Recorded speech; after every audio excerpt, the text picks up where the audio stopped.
There were two brothers. Yes, we all appreciate that.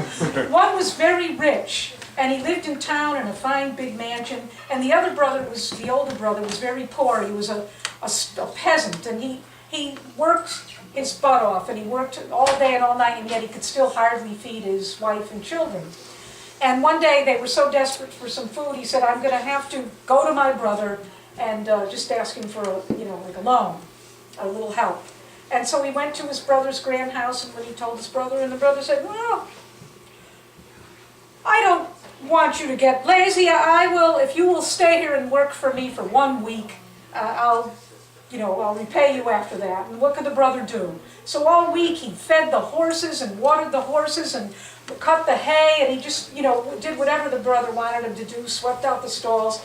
And at the end of the week, he said, well, I have to go home to my family now, so... And the brother said, of course, and he gave his older brother 1 loaf of bread. So the brother went home, but he was actually going out the door, and the rich man said, wait, tomorrow night is my name day, and I'm having a big party, and I want you and your wife to come as my guests. And so the brother thanked him and left.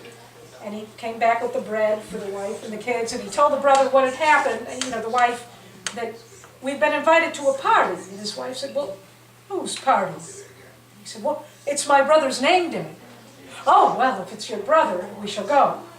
So they put on the best clothes they had, which weren't much, and they went to the grand house, and they came in. All the other grandly dressed people were coming in the door, and he thanked his brother, and he and his wife sat down on a bench.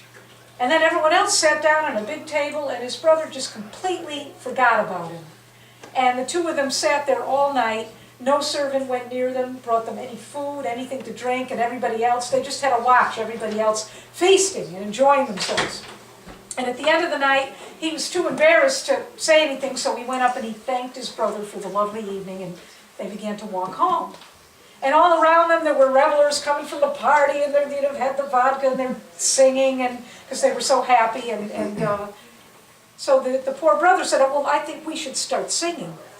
And his wife said, I am in no mood to sing. That is the last thing I want to do. I'm starving. And he said, no, we have to sing so that everyone else will think that we enjoyed ourselves and had a good time. So she said, well, you do what you like. I'm not singing. And so he began to sing. And as he was singing, he thought he heard a thin voice accompanying him. And he said, oh, so you were singing? And she said, I've not made a sound.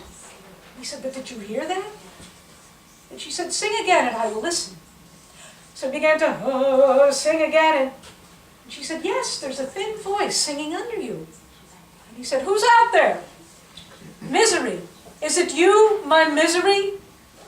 And out from behind the hedge came this pathetic, disgusting creature, this man. He was just emaciated with a matted beard all covered with dirt and snot and just gross and filthy. And he said, yes, master, I am your misery. And he said, well, I guess you'd better come home with us then. I'll never leave you, he said, and off they went to his home.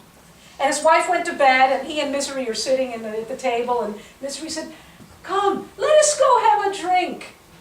And he said, do you see me? Do I look like I could afford to go drinking in a tavern? And Misery said, well, you have that sheepskin coat. It'll be spring soon. What do you need that for? And so the brother, had such a terrible night, he allowed himself to be brought with Misery to the tavern and drank away the sheepskin coat.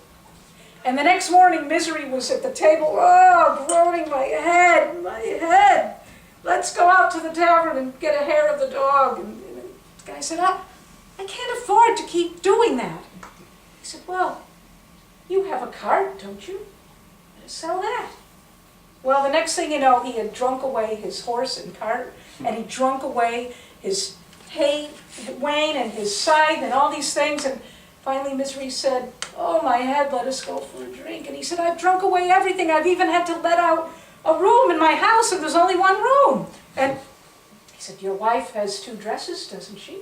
What does she need both for? And so he drank away his wife's dress. And finally he had less than nothing, and Misery said, come, let us drink. And he said, I have nothing Nothing thanks to you. And Misery said, I must have a drink. Wait, I'll tell you what, go and borrow your neighbor's oxen cart. What for? Just do as I say, you won't regret it.